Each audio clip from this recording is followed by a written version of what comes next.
Welcome to YOUCANIC. Today here in YOUCANIC we have a 2008 Toyota Camry with a 2.4 motor, and this is also the hybrid. And so we're going to go over where you would add washing fluid, your windshield washer fluid. So this is the windshield washer fluid. It's on the passenger side or right side of the vehicle, right behind the headlight.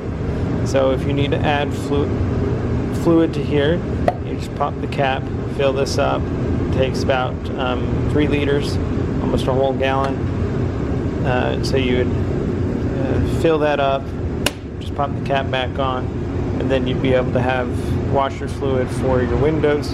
Now if if this is full and you are trying to use your washer fluid and it's not working, well then you would need to be looking into whether it's a fuse or the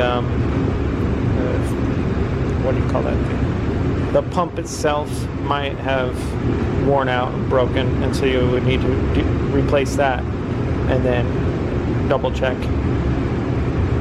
But that's where you would add washer fluid to your vehicle on this 2008 Toyota Camry. Thanks for watching YOUCANIC, where you can be the mechanic.